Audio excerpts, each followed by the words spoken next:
Hi friends, welcome to my channel. இன்னைக்கு நம்ம UGC NET set PGTRB Computer Scienceல Operating System syllabus தான் பார்க்க போறோம். அதுல ஒரு டாபிக் Computer System Organization. இதுல மொத்தம் 3 சப் டாபிக்ஸ் இருக்கு. Computer System Operation, Storage Structure, IO Structure. இப்போ முதல்ல Computer System Operation என்னன்னு பார்க்கலாம். இப்போ பாத்தீங்கன்னா Computer System Operation என்ன, ஒரு சிஸ்டம் எப்படி ஆப்ரேட் ஆகுது அப்படின்றது தான். இப்போ இந்த டயக்ராமேட்டிக்கல்ல நம்ம தெரிஞ்சுக்கலாம். இப்போ டயக்ராம் பாருங்க.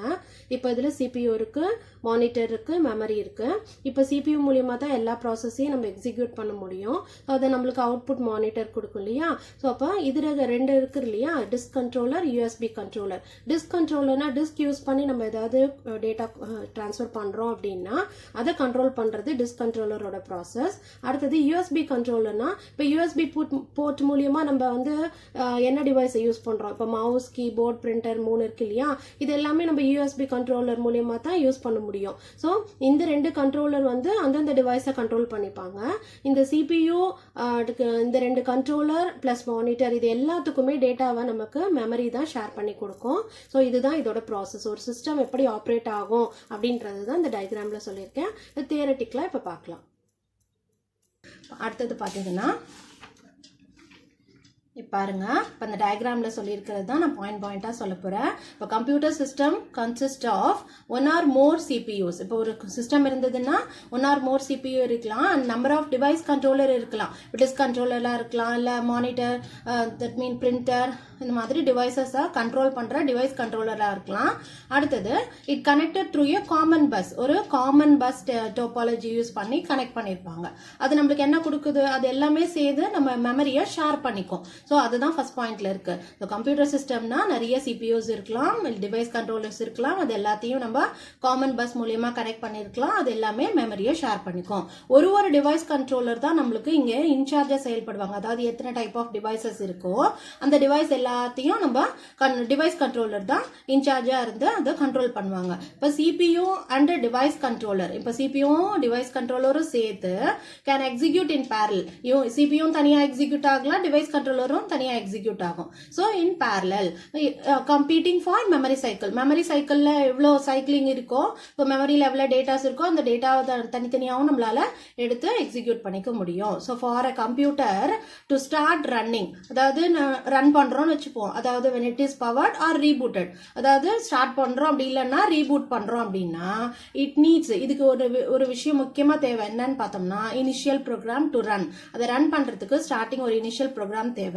அதுதான் bootstrap program. So bootstrap program என்ன பண்ணும் அப்படின்னா, இது எங்க ஸ்டோர் ஆயிருக்குன்னு பாத்தீங்கன்னா is stored within the computer hardware. Computer ஹார்ட்வேர்ல தான் ஸ்டோர் ஆயிருக்க போறது.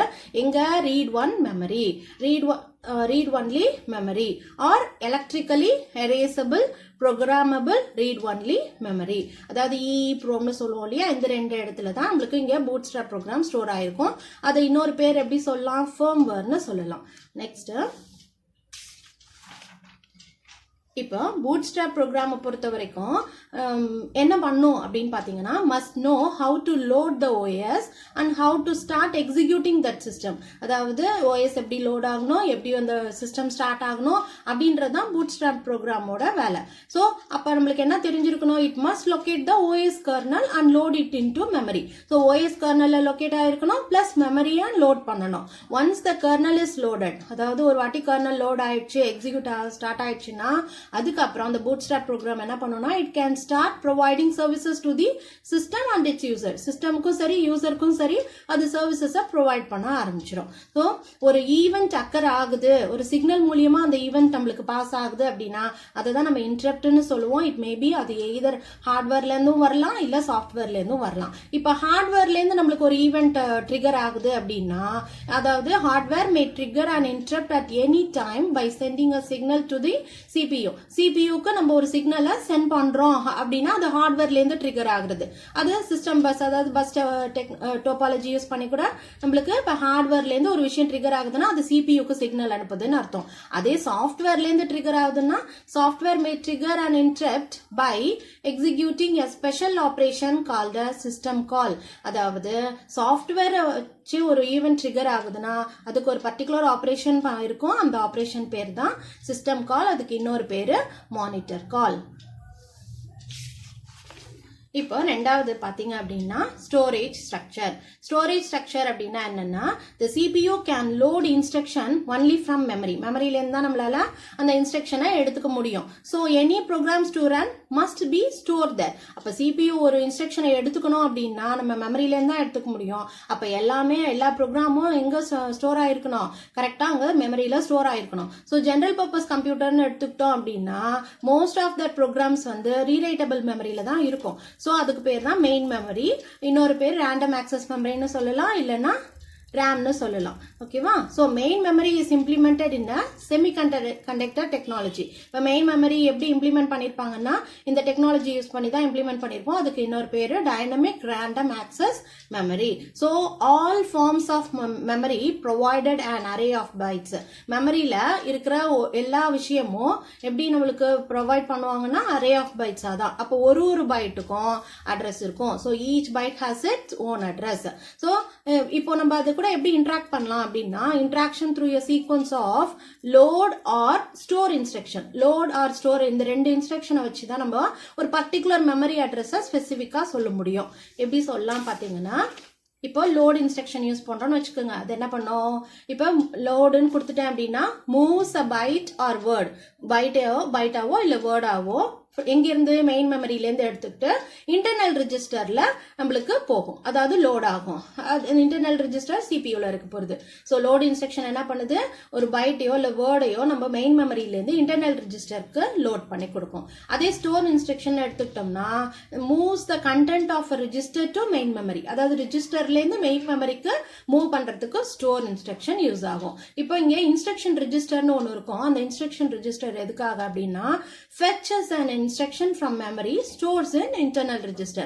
அதாவது மெமரியிலேருந்து ஒரு இன்ஸ்ட்ரக்ஷனை எடுத்து அதுக்கப்புறம் இன்டர்னல் ரிஜிஸ்டர்ல ஸ்டோர் பண்றோம் இல்லையா, அதுக்கு பேர் தான் இன்ஸ்ட்ரக்ஷன் ரிஜிஸ்டர். அதாவது இன்டர்னல் ரிஜிஸ்டர்ல ஸ்டோர் ஆகணும், அதுக்கு முன்னாடி மெமரியிலேருந்து எடுக்கணும். அதுதான் நம்ம இன்ஸ்ட்ரக்ஷன் ரிஜிஸ்டர்னு சொல்றோம். அடுத்தது இந்த ப்ரோக்ராமோ இல்ல டேட்டாவோ, programs and data to reside in main memory permanently.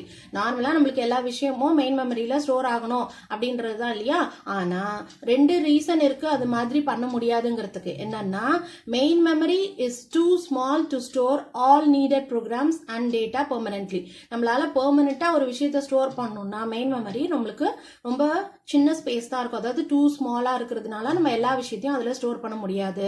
இன்னொரு ரீசன் என்னன்னு பார்த்தோம்னா it's a volatile storage device. அப்ப நம்ம வாலடைல் ஸ்டோரேஜ் டிவைஸ் ஏன் சொல்றோம்னா இப்போ கரண்ட் போயிடுச்சு, திடீர்னு ஏதாவது ப்ராப்ளம் ஆச்சு அப்படின்னா நம்மளுக்கு என்ன ஆகும்னா நம்ம ரன் பண்ணிட்டு இருக்கிற ப்ரோக்ராம்ல உள்ள டேட்டா நம்மளுக்கு லாஸ்ட் ஆகுறதுக்கு சான்சஸ் இருக்கு. ஸோ மெயின் மெமரியில எதனால ஸ்டோர் பண்ண முடியலன்னு சொன்னேன். அடுத்தது இதுக்கு நம்மளுக்கு என்ன தேவை, மெயின் மெமரியில ஸ்டோர் பண்ண முடியல. அப்ப நம்ம என்ன பண்ணலாம், செகண்டரி ஸ்டோரேஜ் யூஸ் பண்ணிக்கலாம் இல்லையா.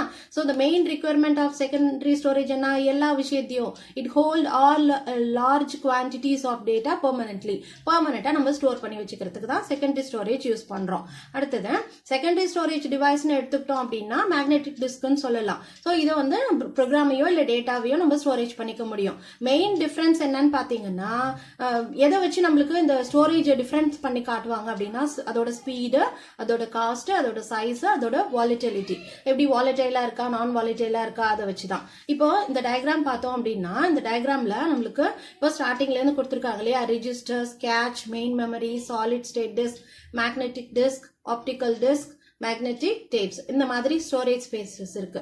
இது எல்லாமே ஸ்டோரேஜுக்கு யூஸ் பண்றது தான். இப்போ இந்த ஹையர் லெவல்னு எடுத்துக்கிட்டோம்னா எக்ஸ்பென்சிவா இருக்கும். இந்த ஹையர் லெவல்ல இருந்து வரதெல்லாம் எக்ஸ்பென்சிவா இருக்கும், ஆனா ஃபாஸ்டா இருக்கும் ஸ்டோர் பண்றதுல, எடுத்து பாக்குறதுலயும். அதே வந்து இப்ப நம்ம வந்து மேல இருந்து கீழே வர வர வர என்ன ஆகும்னா ஒரு பிட்டுக்கும் அதோட காஸ்ட் வந்து கம்மியாகலாம். ஆனா நம்மளோட ஆக்சஸிங் டைம், இப்போ நம்ம வந்து ஒரு டிஸ்க்ல போய் ஒரு டேட்டாவை எடுக்கணும்னா அந்த டிஸ்க் முதல்ல இன்சர்ட் பண்ணணும், அதுக்கப்புறம் தேடணும், அதுக்கப்புறம் எடுக்கணும் இல்லையா. ஸோ அதோட ஆக்சஸ் டைம் இன்க்ரீஸ் ஆகும். ஸோ காஸ்ட் இப்படி டவுன்ல வரப்போ அதோட காஸ்ட் கம்மியாகலாம், ஆனா ஆக்சஸிங் டைம் அதிகமாகும். இப்போ மூணாவது IO ஸ்ட்ரக்சர். இப்போ IO ஸ்ட்ரக்சர் பார்த்தோம் அப்படின்னா computer system consists of CPU and multiple device controller. ஒரு சிஸ்டம் எடுத்துக்கிட்டோம்னா CPU இருக்கும், டிவைஸ் கண்ட்ரோலர் இருக்கும், அது எல்லாமே காமன் பஸ் மூலியமா கனெக்ட் ஆகிருக்கும். ஒரு டிவைஸ் கண்ட்ரோலரும் ஒரு ஸ்பெசிபிக் டிவைஸையும் கண்ட்ரோல் பண்ற மாதிரி இருக்கும். இப்போ இங்க ஸ்மால் கம்ப்யூட்டர் சிஸ்டம் இன்டர்ஃபேஸ்னு ஒன்று இருக்கு. இதுல வந்து நம்ம 7 or more டிவைசஸ் அட்டாச் பண்ண முடியும். இப்போ இது என்ன பண்ணோம் அப்படின்னா it maintain some local buffer storage. இதுவே வந்து அதுக்குன்னு ஒரு பஃபர் ஸ்டோரேஜ், லோக்கல் பஃபர் ஸ்டோரேஜை மெயின்டைன் பண்ணி அதுல சில ரெஜிஸ்டர்ஸை நம்ம ஸ்பெஷல் பர்பஸ்க்காக யூஸ் பண்ற மாதிரி தனியா அதே மெயின்டைன் பண்ற மாதிரி இருக்கும். அப்ப ஓஎஸ்க்குன்னு ஒரு டிவைஸ் டிரைவர் இருக்கு. அந்த டிவைஸ் டிரைவர் என்ன பண்ணும் அப்படின்னா அதாவது ஒரு டிவைஸ் கண்ட்ரோலருக்கும் இருக்கிற டிவைஸ் டிரைவர் எல்லாத்தையும் கண்ட்ரோல் பண்ற மாதிரி தான் டிவைஸ் கண்ட்ரோலர் இருப்பாங்க. ஸோ அப்ப நம்ம என்ன தெரிஞ்சுக்கணும், it understand the device controller and provides uniform interface to the device. Device controller என்ன பண்ணணும், அதை என்ன டிவைஸ் யூஸ் பண்றோம், அதை எப்படி எல்லா டிவைஸ்க்கும் இன்டர்ஃபேஸ் கரெக்டா கொடுக்க முடியும், அதாவது கம்யூனிகேட் பண்ண முடியும் அப்படிங்கிறது தெரியணும். அடுத்தது interrupt driven IO. Interrupt driven IOனா என்ன, இன்டரப்ட்னா என்ன, ஈவென்ட்னு சொன்னேன். அப்ப ஈவென்ட் IO டிவைஸ்க்கும் இதுக்கும் டிரைவனுக்கும் இல்ல கம்யூனிகேஷன் எப்படி இருக்கணும்னா for moving small amount of data. ஒரு குறிப்பிட்ட ஒரு சின்ன அமௌண்ட் ஆஃப் டேட்டா தான் நம்ம மூவ் பண்ணணும்னா அதுக்கு ரொம்ப நேரம் ஆகுனா, ரொம்ப அதாவது சின்ன டேட்டானா பிரச்சனை இல்லை. பல்க் டேட்டா மூவ்மெண்ட்னா நம்ம இப்போ டிஸ்க் யூஸ் பண்ணி பண்றோம்னா அது ரொம்ப நேரம் ஆகும், டைம் எடுத்துக்கும். அதனால நம்ம என்ன பண்ணலாம்னா அடுத்தது டைரக்ட் மெமரி ஆக்சஸ்னு ஒன்று யூஸ் பண்ணலாம். டைரக்ட் மெமரி ஆக்சஸ் யூஸ் பண்ணோம்னா இப்போ இந்த பஃபர், பாயிண்டர், கவுண்டர் இதெல்லாம் ஃபர்ஸ்ட் செட் பண்ணிட்டோம் டைரக்ட் மெமரி ஆக்சஸ்ல அப்படின்னா இந்த டிவைஸ் கண்ட்ரோலர் என்ன பண்ணோம்னா it transfers an entire block of data directly to or from its own buffer storage. அதாவது அதுவாகவே ஒரு பஃபர் ஸ்டோரேஜை கிரியேட் பண்ணி எங்கிருந்து டு மெமரிக்கு with no intervention by the சிபியூவோட இன்டர்வென்ஷன் இல்லாமே நம்ம என்ன பண்ணலாம், டைரக்டா வந்து மெமரியில போய் டேட்டா வேணும்னா எடுத்துக்கலாம், நம்மளும் அனுப்ப முடியும். ஸோ இது மாதிரி இதுக்கு பேர் தான் டைரக்ட் மெமரி ஆக்சஸ். இந்த டயக்ராம் பார்த்தீங்கன்னா நல்லா புரியும். இப்போ பாருங்க டிவைஸ் இருக்கு, இங்கே CPU இருக்கு, இது மெமரி இருக்கு. ஸோ இங்கே CPUலேருந்து நம்ம இன்டரப்ட், டேட்டா, IO ரிக்வஸ்ட் என்ன வேணா பண்ணலாம். அதே மாதிரி CPUலேருந்து மெமரிக்கு இன்ஸ்ட்ரக்ஷன் சைக்கிள், டேட்டா மூவ்மெண்ட் இதெல்லாம் இருக்கும். இப்போ இந்த டிவைஸ்லேருந்து இந்த CPUவோட இன்டர்வென்ஷன் இல்லாமல் நம்ம டைரக்டா மெமரியை நம்ம ரீச் பண்ண முடியும். அதுக்கு பேர் தான் டைரக்ட் மெமரி ஆக்சஸ். ஸோ இந்த வீடியோ பிடிச்சிருந்துருந்துன்னா எல்லாரும் சப்ஸ்கிரைப் பண்ணுங்க. வேற ஏதாவது டவுட் இருந்தால் கமெண்ட் பாக்ஸில் போடுங்க. நோட்டிஃபிகேஷன் வரணும்னா பெல் பட்டனை கிளிக் பண்ணுங்க. தேங்க்யூ.